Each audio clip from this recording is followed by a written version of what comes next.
Vamos abrir então mais uma vez na segunda carta de Paulo a Timóteo, capítulo 2.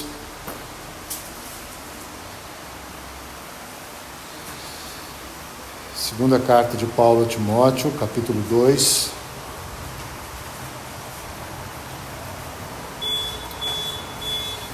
Vamos ler os versos 1 a 7.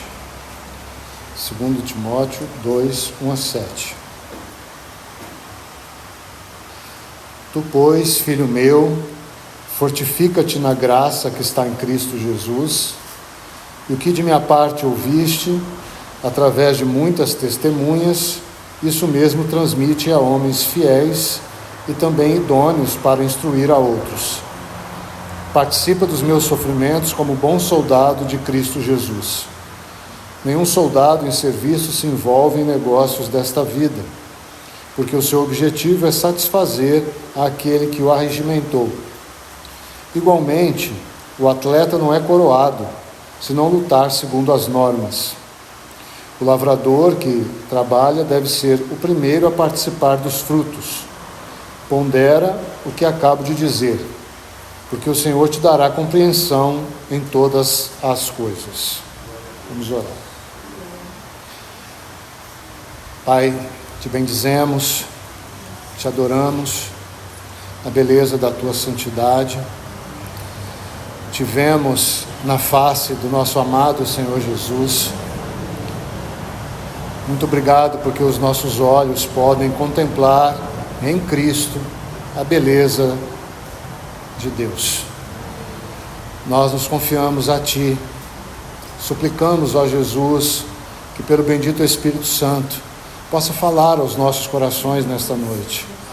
Toma a Tua palavra, aquilo que já ouvimos e o que vamos ouvir, que pelo Teu mover, ó Espírito, possa ser cravado em nossos corações o Teu desejo. Nos entregamos a Ti, confiamos em Ti e oramos, Jesus, em Teu precioso nome. Amém. Então estamos 113º tempo em torno deste assunto, contemplando o eterno propósito nas Escrituras. E a partir desse texto que lemos então, nós destacamos 3 palavras: soldado, atleta e lavrador.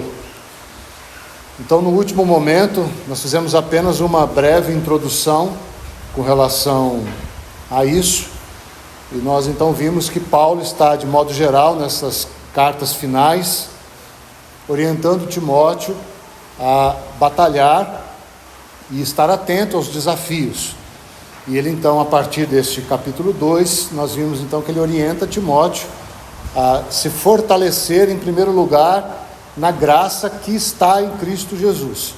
Então, vimos que todo o suporte que Timóteo iria precisar para passar por tudo aquilo que ele passou, estaria então na graça que ele recebera em crer em Jesus Cristo. E especialmente, então, vimos também que essa graça seria especificamente, essa é a orientação central das 2 últimas cartas pastorais, então, de Paulo a Timóteo. A orientação central é: sustenta a sã doutrina. Então, o ministério da palavra. Então, fortifica-te na graça para que o ministério da palavra não seja maculado por toda esse tipo de investida de Satanás, diretamente e indiretamente, ou seja, através de pessoas, para que então, de alguma maneira, a igreja pudesse ser prejudicada. Fazendo assim, então, Paulo termina dizendo, verso 3 que lemos: você irá participar da comunhão dos sofrimentos de Cristo. Assim como Cristo pagou um preço para a nossa redenção, nós devemos pagar um preço para a edificação dessa igreja que já foi comprada. Então Paulo termina nesses 3 versos. Depois disso, então, vimos essa orientação, ele termina esses 3 versos, então ele continua a orientar Timóteo, e ele vai então estabelecer essas 3 figuras, da qual nós vamos ver apenas a primeira hoje, Então Paulo está procurando, através dessas 3 figuras, atente para isso, ajudar Timóteo a desempenhar o serviço dele, ajudando a Timóteo a que ele possa viver a vida cristã normal, que no caso dele, Timóteo, seria sustentar o ministério da palavra, né?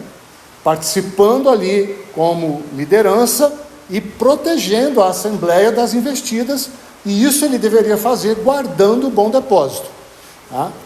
Então, Paulo estimula Timóteo, né? Os irmãos já ouviram a mensagem do irmão João, né? Eu ouvi essa semana. O irmão João trouxe a idade aí mais específica, se não me falha, 33 ou 36 anos, é aproximadamente isso. Então, como eu tinha dito, um jovem, né? Timóteo, um jovem, e Paulo está orientando para que ele pudesse se firmar nesse ministério e levar adiante, então, aquela assembleia, né? Para um jovem, nada fácil, ainda mais quando nós vemos o que a igreja em Éfeso recebeu, né, de elevada palavra. Temos a carta aí, então, da qual Paulo deixa sobre essas revelações dadas aí à igreja em Éfeso. E Timóteo tinha que gerenciar isso aí, como bom líder que assim o era, tá? Então, Paulo vai usar essas 3 metáforas para ajudar Timóteo, para que ele pudesse, baseado na graça, sustentar o ministério e assim participar dos sofrimentos de Cristo para a edificação da igreja. Assim como Paulo vai dizer também aos Colossenses, que ele, né, se regozijava por poder participar dos sofrimentos de Cristo, para a edificação da igreja. É importante grifar esse para, porque aquilo que foi necessário para que a igreja pudesse ser gerada, Cristo já fez. Esse preço já foi pago na cruz. Agora o preço ou a cruz que nós carregamos é para que a igreja seja edificada sobre o fundamento. Por isso que ele também vai dizer, não lancemos outro fundamento, a não ser aquele que já foi lançado, Cristo Jesus, tá? Então, usando essas 3 metáforas, mais uma vez me permitam refrisar, Paulo está procurando ajudar Timóteo a participar do sofrimento de Cristo, sustentar o ministério e estar fortificado na graça. Ou seja, por que estou frisando isso? Porque é a mesma coisa para nós, né? É a mesma relação. Nós vamos usar a figura do soldado nesta noite, com qual intuito? Para que nós, baseado na graça, sustentemos e proclamemos a verdade que temos recebido, e isso é participar do sofrimento de Cristo para a edificação da igreja, né? Lembra que a igreja é coluna, sustenta, e baluarte, proclama a verdade, né? Nós vamos ver isso então como um soldado, segundo a Bíblia, deve fazer. Depois nós vamos ver como um atleta, muito interessante também, aquilo que o Senhor me deu, e depois como lavrador, que é mais tranquilo, porque aponta mais para o futuro, tá? Então, recapitulando a forma que nós temos usado didaticamente, a letra A, que é o soldado, ele vai projetar mais para algo que Cristo já fez na eternidade, né? Não só o soldado, mas toda a letra A, que a gente estuda, sempre em tríades, então toda a letra A projeta para aquilo que Cristo fez, e nós devemos então caminhar sobre isso. A letra B projeta então para esse caminhar nosso hoje. Assim nós vamos ver no atleta. Como atleta nós devemos nos portar. E depois o lavrador projeta para o futuro. Você viu aí então que nós lemos, né? O lavrador que trabalha deve ser o primeiro a participar dos frutos. Então está aí a recompensa bem clara, apontando para o futuro. Nós vamos ver com mais detalhes quando chegarmos lá, tá? Então, irmãos, a expressão soldado, então se você está anotando, letra A, né? 2 Timóteo, capítulo 2, versos 3 e 4, letra A, soldado. 2 Timóteo 2, 3 e 4, que é os 2 versos que falam sobre o soldado. Na frente do soldado, depois nós vamos construir esse quadro. Se você está anotando, coloque assim por gentileza: satisfação, firmeza e unção. Satisfação, firmeza e unção. Todas as 3 letras terão 3 realidades na frente, para que a gente entenda que se nós satisfizermos ao nosso Senhor com firmeza, nós vamos receber mais dele, mais do Espírito Santo, mais cheios do Espírito Santo. Isso é unção, cheios do Espírito Santo. Tá? Então, se o soldado procurar satisfazer ao seu general, com firmeza, o que ele vai receber? Unção. Aqui nós estamos falando na aplicação prática, né, da vida cristã. Tá? Então, satisfação, firmeza e unção. De onde nós tiramos essas expressões? Da própria palavra soldado, e é isso que nós vamos construir hoje. Tá? Eu não quero que você se preocupe com os termos técnicos, não se preocupe, mas eu preciso citá-los para que você saiba de onde está vindo aquilo que nós vamos fundamentar nesta noite, né? Para que não surja no seu coração nenhuma dúvida de que de alguma maneira a palavra possa ser manipulada e Satanás ache lugar no seu coração para colocar dúvidas, né? Então a gente recorre ao que temos de recurso técnico, teológico. Eles são importantes para esse fim. Fora disso, nós vamos ser como o irmão Paulo colocou, e o irmão já dizia, cabeçudos, cabeça cheia de conhecimento, mas sem vivência, sem experiência, sem testemunho externo, né? Isso não é o nosso desejo, muito pelo contrário. Então não precisa se atentar para os termos técnicos. Depois, se você quiser escrever, você pode pegar comigo, tá bom? Então o irmão João, se você não ouviu as 3 mensagens que ele fez sobre Timóteo, seria bom que você ouvisse. Inclusive ele abordou diretamente a palavra soldado também. Então ele vai colocar que a essência do soldado passa por satisfazer. Então essa é a essência, né? O soldado só tem uma finalidade primária: satisfazer o seu general. Essa é a essência do soldado. Isso, irmãos, é muito óbvio, né?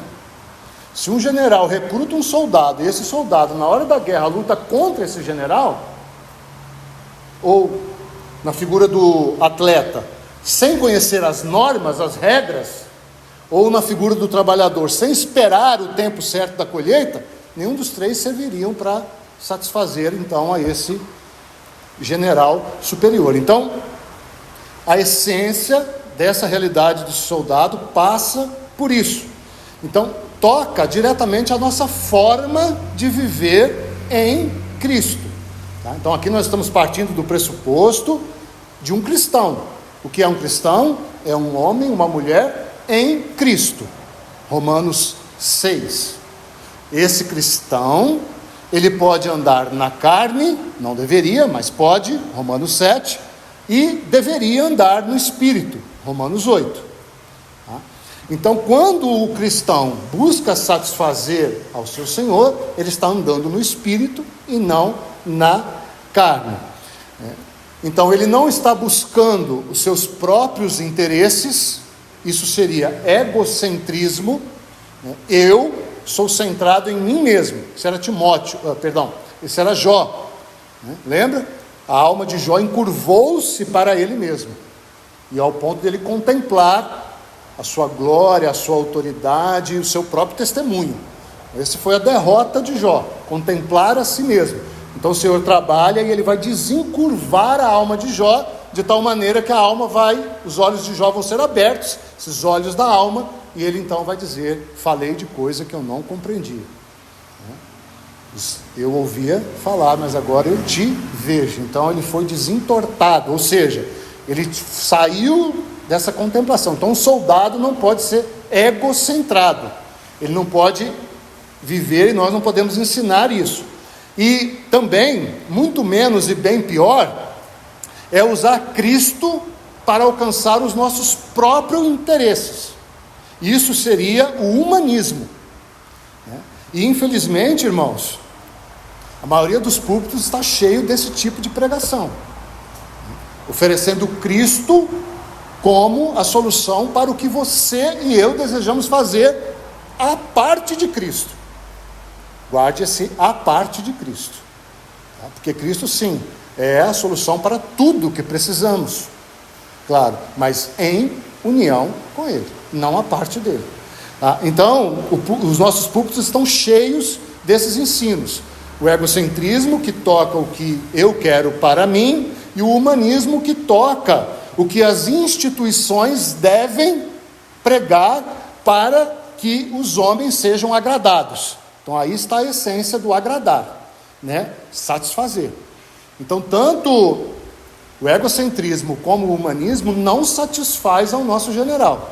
Satisfaz a eu, a mim, e satisfaz o desejo da maioria, né? Dos homens de modo geral.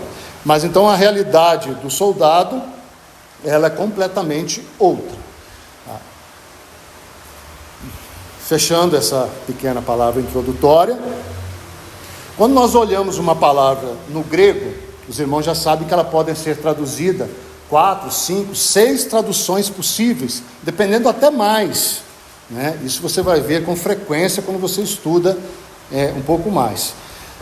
Mas além disso, o grego também normalmente traz 3 revelações ou 3 realidades que podem ser aplicadas em todas as palavras da Bíblia.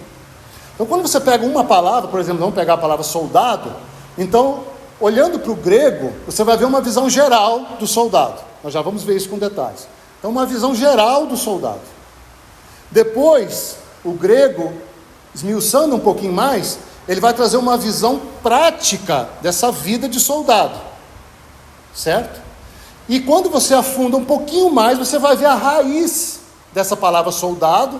No caso aqui, você vai, às vezes, até para o hebraico, buscar essa raiz do Antigo Testamento, passar pela Septuaginta para chegar no grego, né? A Septuaginta é uma tradução dos 70 do hebraico para o grego, para o Novo Testamento, tá? Velho Testamento em grego. Então nós vemos essa raiz, e essa raiz, então, de alguma maneira, ela nos mostra de onde essa palavra foi tirada. Qual é o início dessa palavra? Em cima dela se coloca a prática, e sobre a prática se coloca uma visão geral. Só que no estudo a gente faz o contrário. A gente vê a visão geral, vemos como ela se aplica na prática, e depois nós fundamentamos com base na raiz. É esse o trabalho que nós vamos fazer nesta noite, para que compreendamos um pouco mais o que Paulo quis dizer com a palavra soldado. Tá bom? Então, dentro da letra A, se você gosta de anotar didaticamente, o número 1, então, da palavra soldado, uma visão geral. Tá? Você está comigo aqui? Letra A, soldado. Nós vamos estudar a palavra soldado. Quando nós estudamos uma palavra no grego, ela traz 3 realidades: uma visão geral, uma prática e uma raiz, certo? Nós vamos ver então a primeira realidade da palavra soldado, que é uma visão geral, tá? Então, como essa palavra soldado era usada na maioria dos contextos, na maioria das vezes que é citado na Bíblia, tá? Então, número 1, uma visão geral. Então, quando você olha essa palavra soldado, e a tradução dela de uma forma geral é stritiotis, né, em grego. Você não precisa anotar essa coisa, você só anota a tradução. Um campeão da causa do propósito de Deus. Então, soldado, trazendo para o contexto bíblico, significa, de um modo geral, um campeão da causa, vírgula, do propósito de Deus. Então esse é um termo geral para soldado, né? É aquele que compreendeu, falando de um modo geral, que ele luta por uma guerra vencida. Então ele já é um campeão da causa, né? Eu quis colocar aqui do propósito, porque são sinônimos na Bíblia, né? Causa, propósito, vontade, né? Então, de Deus. Então nós precisamos começar aqui, nesse ponto, né? Nenhum soldado pode agradar ao seu Senhor se ele não conhece a causa desse Senhor, se ele não conhece o propósito desse Senhor. Então, irmãos, isso é muito óbvio, muito básico e até simplório. Quantas vezes nós já falamos isso? Se nós não conhecemos ao Senhor que servimos, nós não podemos servi-lo de uma forma a agradá-lo. Isso é simples. E aqui, queridos irmãos, é o conhecimento individual de cada um, à medida da luz que você alcançou. Só que quando você alcança uma medida de luz, você e eu, nós precisamos ser fiéis a essa medida de luz. Ele vai lançar luz nas nossas trevas, por meio da palavra dele, e então nós precisamos reagir a esse agir do Senhor. Então, à medida que nós vamos conhecendo a vontade dele, então nós vamos participando, comungando dos seus sofrimentos. Quando a gente fala sofrimento, irmãos, ele sofreu para instaurar a igreja, e ele sofre aguardando a igreja, né? Mas isso é só uma forma de nós interpretarmos essa espera do Senhor por nós, porque para ele, em realidade, nós já estamos juntos, né? Porque ele é eterno. Mas há um irmão que diz que quando o Senhor Jesus olha para a igreja, inclusive isso no estudo de Jó, ele vê a sua noiva assentada sobre um monte de lixo. Então, um noivo que vê a sua noiva nessa condição, ele não pode estar feliz. Assim como nós, quando olhamos para esse mundo, nós não podemos amá-lo e sermos felizes plenamente aqui. Por quê? Porque esse mundo crucificou o nosso noivo. Matou o nosso noivo. Então nós vamos compreendendo. Então, apesar disso ser muito básico, ninguém pode servir ao Senhor se não conhecer a vontade desse Senhor. Apesar de ser até insignificante de se falar, muitos homens servem causas, né, propósitos, cristãos ou não, aqui independe, sem conhecer a causa do que está servindo. Eu usei a expressão aí na semana retrasada, que de repente está passando uma passeata e você entra e você nem sabe o motivo da passeata, né?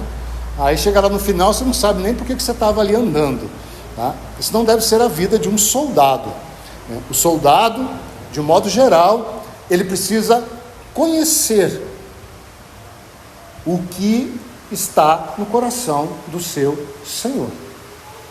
Então começa, irmãos, por aí. Por que nós estamos contemplando o eterno propósito nas Escrituras? Porque sem conhecer o que Deus estabeleceu como propósito, como nós vamos cooperar? Será que Deus fez tudo o que fez por conta dos homens? Quantos pensam assim, irmãos? Por conta da igreja? Por conta da família? Por conta de você? De mim? Não. Deus fez tudo para o seu Filho. Por meio dele, para ele e por ele são todas as coisas. A ele, pois, toda a glória, agora e para sempre. Veja, se não é a ele, por meio dele, a glória vai para onde? Então o que está em jogo é a glória. É a glória. Então se é para a igreja, a glória está onde? Na igreja. Não é o momento da igreja ser ainda manifesta em glória. Então, irmãos, o soldado, ele precisa conhecer e estar contemplando, ou seja, com os olhos fixos na causa que o seu Senhor estabeleceu. Então essa é a figura geral do soldado, a figura mais básica, né? Todo soldado, e aqui poderíamos abrir para até as pessoas que não são cristãs, seja uma causa política, uma causa social, você precisa conhecer bem aquela causa para você envolver o seu nome naquilo, né? Porque vai saber aonde vai dar isso depois, né? E o seu nome está lá. Se você é um cristão, muito mais sério ainda, porque o que está lá agora não é mais o seu nome, é o nome do Senhor, do qual você é testemunho e eu sou nesta terra, tá? Então, irmãos, mais uma vez, é algo muito simples, mas muito sério.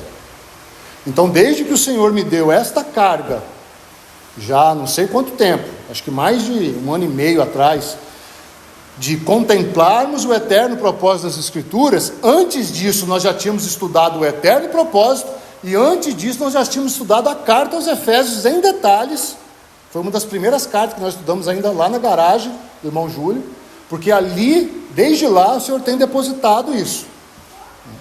Para os irmãos terem uma ideia, quando eu obtive do Senhor um pouco de luz sobre o eterno propósito, ainda em Belo Horizonte, o que eu fiz? Uma atitude que o Senhor colocou no meu coração.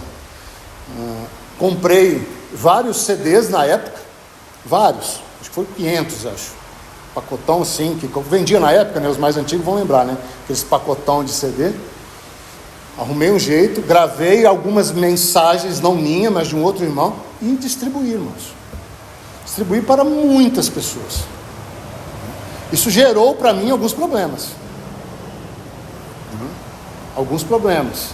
Porque confronta a essência da maioria das instituições hoje que tem o homem no centro. Agradar ao homem, manter o homem ligado, fixado, sujeito ao dízimo, ao louvor, ao púlpito, a tanto de coisas que os irmãos sabem que acontecem aí fora. Mas, irmãos, nós estamos contemplando o eterno propósito porque é fundamental que um soldado conheça a causa do seu Senhor, para que ele não erre na hora de guerrear ao lado dele, certo? Segunda realidade, então, que temos na palavra soldado. Então, para você que está anotando, uma aplicação prática. Então, a primeira é uma visão geral, e a segunda, uma aplicação prática. Aqui os mais novos vão se lembrar de um filme, né? Soldado, no grego, nessa aplicação prática, significa estratégia. De onde vem a nossa palavra em português, estratégia. O irmão Paulo trouxe a estratégia do Senhor Jesus, obviamente do lado positivo. Sempre foi muito estrategista, né? Ele não ia nas multidões, de um modo geral. Quando ele fazia curas, milagres e prodígios, ele fala: não fale ninguém, volte para sua casa, tua fé te salvou. Quando os irmãos tentavam apertar ele, glorificar, ele saía de coisinha. Quando os seus discípulos queriam ir para os gregos, e lá ele ia para as aldeias circunvizinhas. Estratégias de um soldado que está buscando servir a Deus e não se promover em meio aos homens. Lembra João 12? Pedro, Tiago e o próprio João chegam ali e falam assim: ó, os gregos querem te ver. E eles estão pensando: agora chegou a hora do nosso Senhor ser glorificado. E o Senhor Jesus vai dizer o que para eles?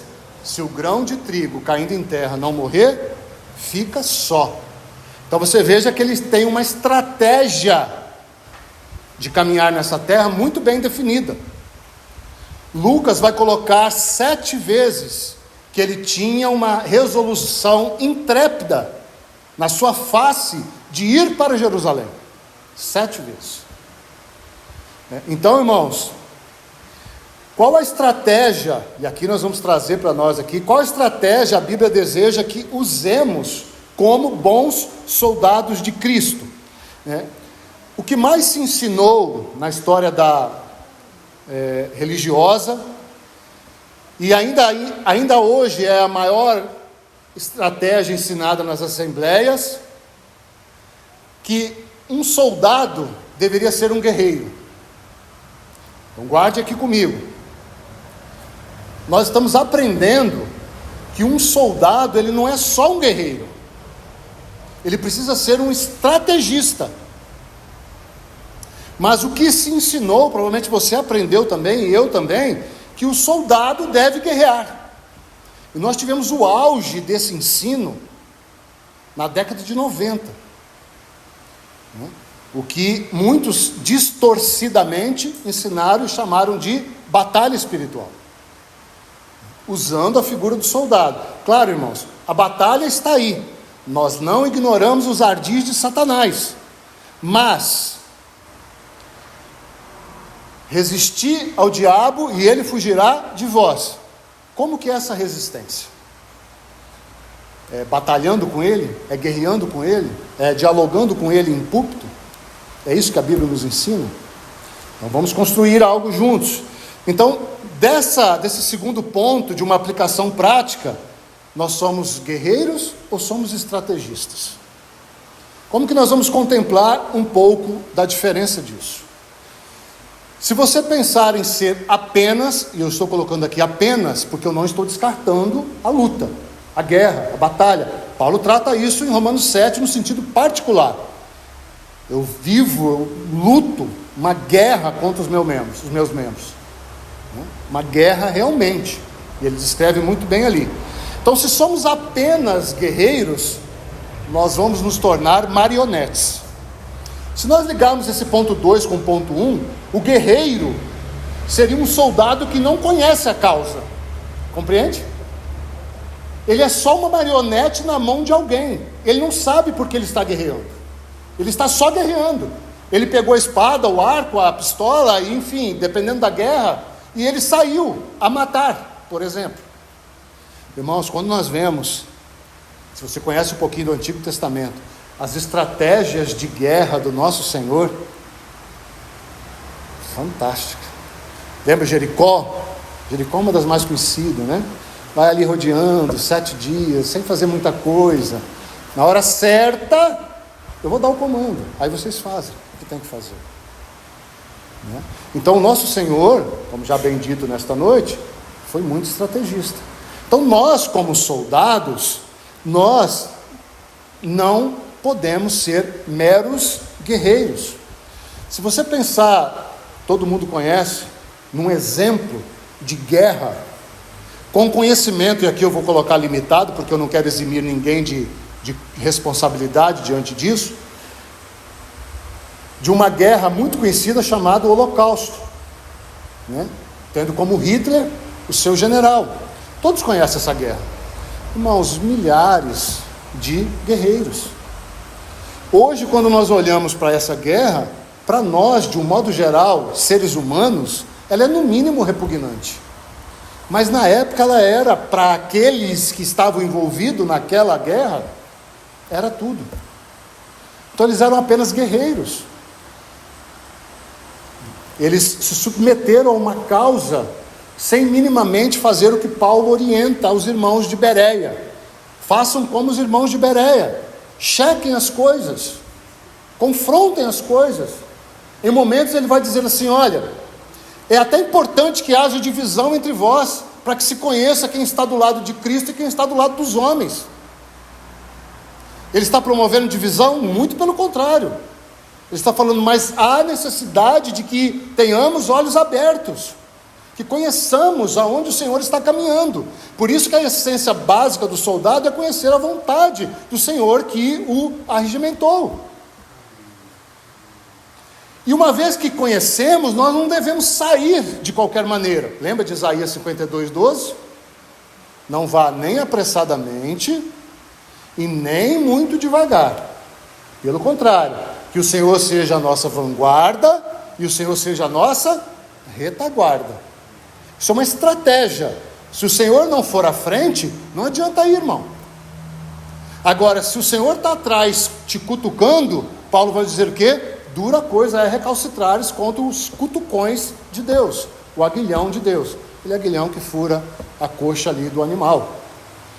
Tá? Então, o soldado, na sua aplicação prática, ele precisa, irmãos, ter, além de muito claro essa realidade da causa que ele participa, e à medida que ele vai conhecendo, como que ele vai atuar nessa guerra, como que ele vai participar nessa guerra. Nós tivemos muitos movimentos religiosos importados dos Estados Unidos e colocados dentro de assembleias aqui, e era uma leva de assembleias fazendo todos a mesma coisa, sem sequer saber de onde veio essa estratégia religiosa. Quando se descobriu aqui de onde vinha isso, muitos se escandalizaram, porque vinha de igrejas prostituídas, divididas, centradas em homens. Isso é material importado, irmãos. Você não pode nem importar material religioso e nem pegar até mesmo aqui da cidade. O que o irmão fulano está fazendo na assembleia tal? Eu vou repetir isso aqui. Não é assim que a igreja é edificada. Cada assembleia o Senhor trata de uma maneira. Cada assembleia tem uma medida de luz. E a medida de luz de cada assembleia vai requerer desta assembleia estratégias diferentes, respostas diferentes. Por isso que a quem mais é dado, mais se espera que se respondam em obediência, em harmonia. Não é uma punição isso. A quem mais é dado, mais será. Não, irmãos, isso é um privilégio. A gente tem a conotação, né? De quem mais é dado, mais será cobrado. Cuidado para você no inferno. Isso é religiosidade, irmãos. Isso é um privilégio. Olha, se você está recebendo muito, você tem condições de responder a esse muito que você está recebendo. A quem mais é dado, mais o Senhor que deu, espera que ele possa responder. Quando ele olhou para Paulo e disse: olha, Ananias, vai lá, fala para esse homem aí que ele é um homem escolhido, e eu o separei para ele aprender o valor de sofrer pelo meu nome. Olha que privilégio. Olha o que nós temos em nossas mãos por conta deste homem que foi escolhido para aprender o que importa sofrer pelo nome do Senhor. Por isso que ele fala tanto de comunhão de sofrimentos, porque esse foi o que ele aprendeu na vida dele. Então ele colocou em prática. Mas não se esqueça, irmãos, Paulo, logo depois da sua conversão, ele foi tentar seguir as estratégias dos homens, e ele foi envergonhado e foi descido num cesto, porque ele foi na mesma raça religiosa que ele vinha antes. Ele não conhecia o Senhor que ele servia, então ele foi na força do braço, da mesma maneira que ele vinha de Roma. Rapidamente o Espírito preparou uma situação para ele ali. Dali ele foi levado para o deserto, ficou praticamente 7 anos, talvez até mais no deserto, e depois ele ficou ali na região da Galácia, por aproximadamente mais 3 anos, 11 anos, fazendo o quê? Conhecendo a causa do Senhor que ele servia, mas não conhecia. Ele serviu. Ele vai dizer que quanto à vida dele, ele era irrepreensível. Filipenses 3. Segundo a tribo, ele era o primeiro, tribo de Benjamim. Mas ele não conhecia o Senhor Jesus. Mas quando o Senhor apareceu a ele, os olhos dele foram abertos. E a partir daí ele vai ler o Velho Testamento, e ele não vai ver Deus mais, ele vai ver Cristo.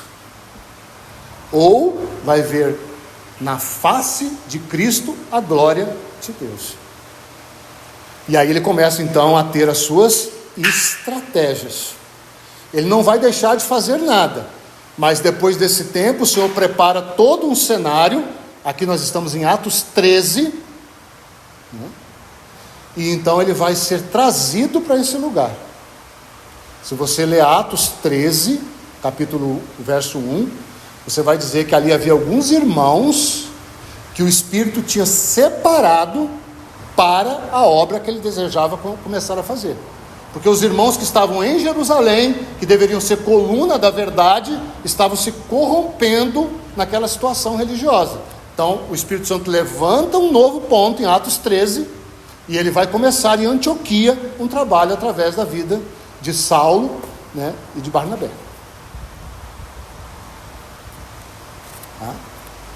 Estratégia. Sem estratégia, irmãos, nós vamos ser marionete. E a estratégia nossa vem do Espírito Santo. E para terminarmos, a terceira, então, realidade é a raiz. A raiz da palavra soldado.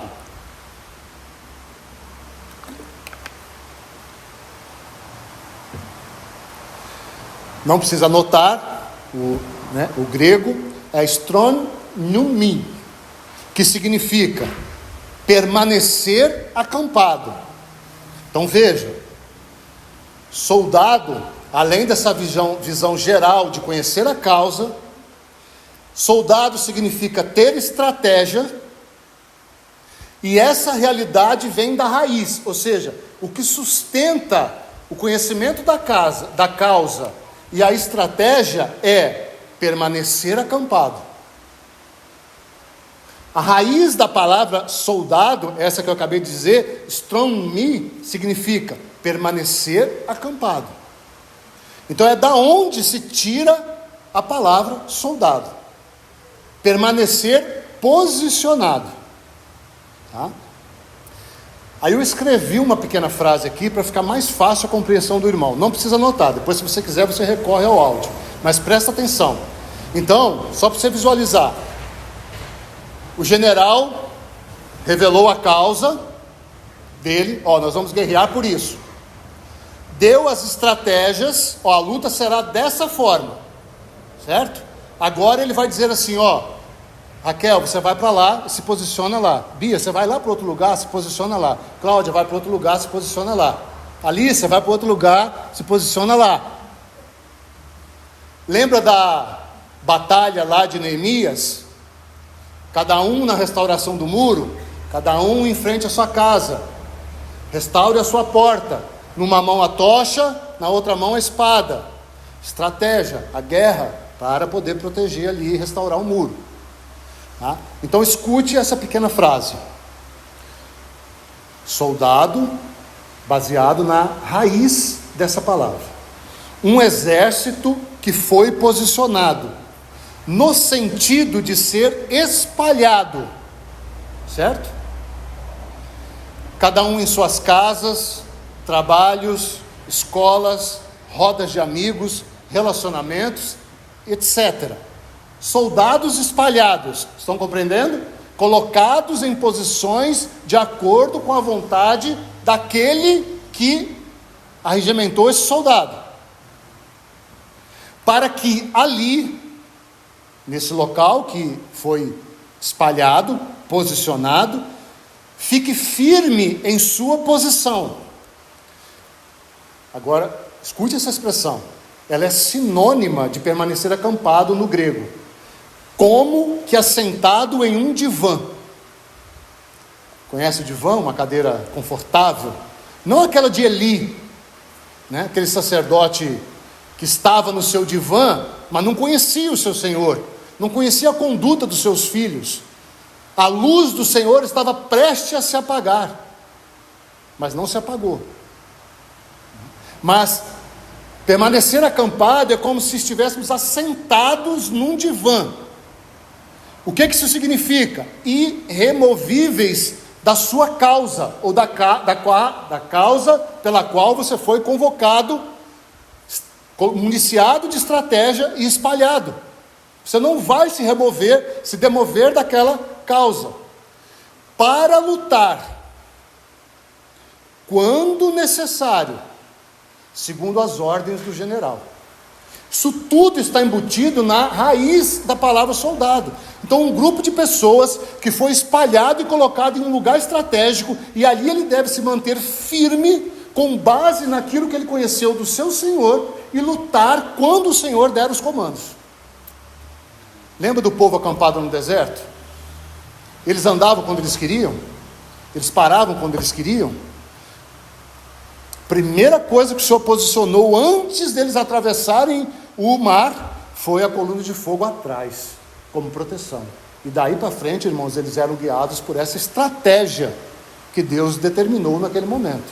De noite para iluminar e aquecer, e de dia como a mesma glória, como uma nuvem para que eles pudessem ficar protegidos do calor. Havia ali duas testemunhas que ficavam de olho na nuvem e na coluna. Quando ela se levantava, eles tocavam a trombeta. O acampamento todo se movimentava com muita estratégia. Nós já estudamos essa movimentação do acampamento, tremenda movimentação. Era 3 tribos assim, 3 tribos assim, 3 assim, 3 assim, a arca no meio, não podia ir, a arca distante, cheio de estratégia, irmãos. Até o momento que o Senhor se retirou do meio deles. Lembra que a gente falou na quarta-feira? E eles ficaram ali por aproximadamente 38 anos, rodando em torno ali do Monte Horebe. O Senhor ia lá, Moisés ia lá, buscava uma orientação, e o povo estava ali rodando. Por isso que o salmista vai dizer que Moisés conheceu os caminhos do Senhor, mas o povo viram as obras, mas não conheceram o coração do Senhor. O salmista diz, e o autor aos Hebreus vai dizer isso também. conheceram as minhas obras, mas erraram no seu coração. Não puderam ver o Senhor que gerou as obras, só viram as obras. Por isso erraram no seu coração. Então, para a gente terminar, nós vamos ler, nessa perspectiva que aprendemos nesta noite, de conhecer a causa, de ter estratégia e se manter acampado. Nós vamos ler um texto, então, o texto mais famoso de batalha espiritual, e você vai ver essa realidade, especialmente essa de permanecer acampado. Lembra, permanecer acampado é a raiz, tudo está sobre isso. Se nós nos movermos disso, a estratégia perde o valor, e as causas serão várias, porque se você tira o fundamento, a estratégia começa a entrar a estratégia de homem, e a causa se torna causa de homem, de instituição, causa religiosa, e não de Cristo. Então abra comigo na carta aos Efésios, da qual Timóteo era pastor.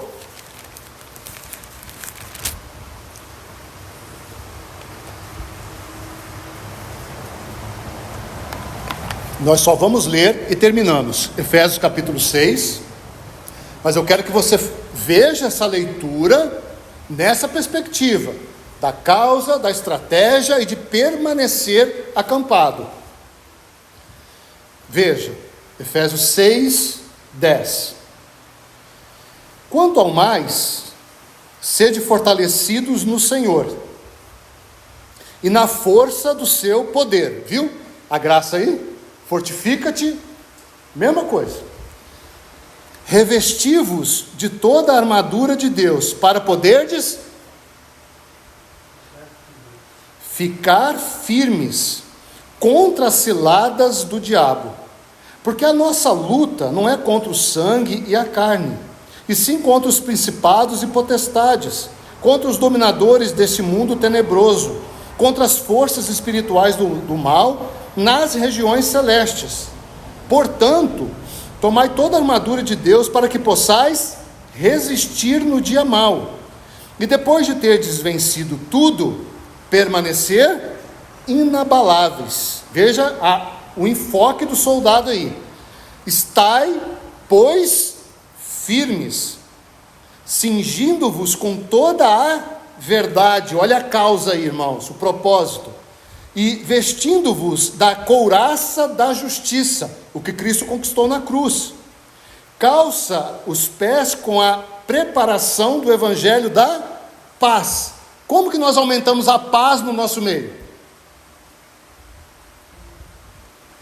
Um filho se nos deu. Como que vai vir paz sem fim?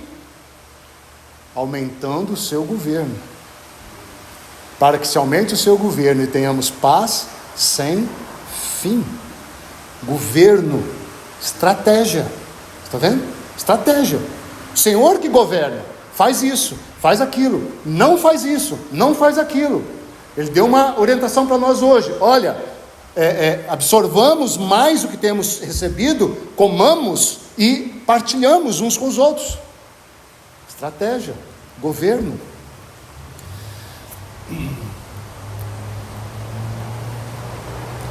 Embraçando sempre o escudo da fé. O que é fé, irmãos? Fé é crer. Crer é o quê? Estar unido com.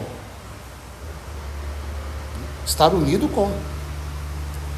João capítulo 8. Com o qual podereis apagar todos os dardos inflamados do maligno. Irmãos, veja, o inimigo está te acusando, está te lançando dardos. Como que você apaga? Você vai direto ao encontro dele? Não, irmãos. Lembra aquele exemplo que eu falei? Quando o inimigo bater na sua porta, e você abrir a porta, e você vê que é o inimigo, você fala assim: espera que eu vou chamar o dono da casa para conversar com você. Você sai de cena e deixa ele conversar com o Senhor. Deixa ele conversar com o Senhor. Tomai também o capacete da salvação.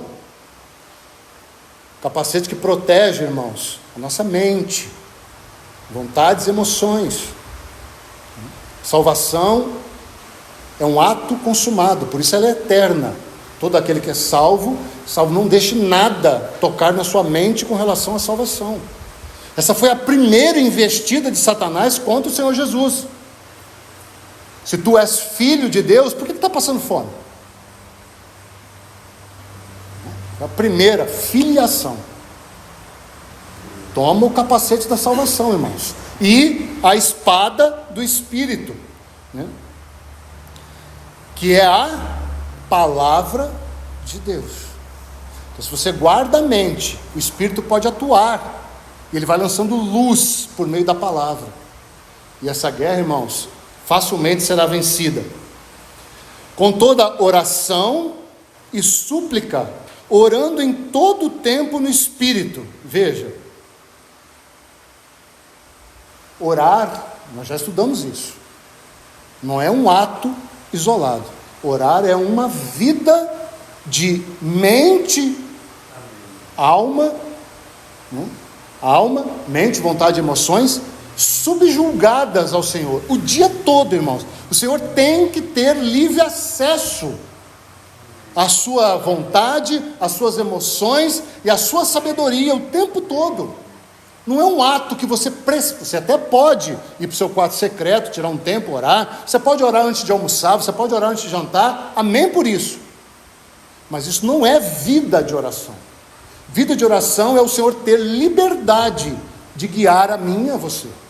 Então ele fala, você ouve. Ele fala, você ouve. E irmãos, ele fala em todo o tempo. Nós é que somos grosseiros e não ouvimos. Para isso, vigiando com toda perseverança e súplica por todos os santos, e também por mim, para que me seja dada, no abrir da minha boca, a palavra, para com intrepidez fazer conhecido o mistério, está vendo aí o propósito do Evangelho, pelo qual sou embaixador em cadeias, para que em Cristo eu seja ousado para falar, como me cumpre fazê-lo. Para que em Cristo eu seja ousado para falar. Quantos são ousados em si mesmo? Com base no que é, no seu próprio testemunho. Isso é falho, irmãos. Nós precisamos ser ousados em Cristo. Então, queridos, guarde essa figura. Essência do soldado, agradar o seu Senhor. Como que nós agradamos? Conhecendo a causa, se submetendo às estratégias que Ele vai trazendo para nós. Submetendo às estratégias. E uma vez tendo clareza das estratégias, não negociemos. Não misturemos a palavra com o que nós queremos, para que tenhamos os nossos desejos. Não deixemos os outros nos demover da nossa fé. Permanecer posicionado. Isso é agradar ao Senhor que nos arregimentou. Amém? Vamos orar. Pai, mais uma vez nós te agradecemos, em especial nesta noite, por meio desta figura chamada soldado, porque nós não sabíamos de nada, só sabíamos lutar por nós mesmos, servir ao pecado e esperar a morte. Mas o Senhor nos deu toda a parafernália para lutarmos juntamente com o Senhor. Então, ó Espírito Santo, tenha liberdade para revelar mais da vontade do nosso Senhor, para trazer clareza por meio da tua palavra, das estratégias que devemos ter como cristãos, e fortaleça-nos para que nós não sejamos corrompidos nessas estratégias. Nós te agradecemos, ó Jesus, e oramos em teu precioso nome. Amém.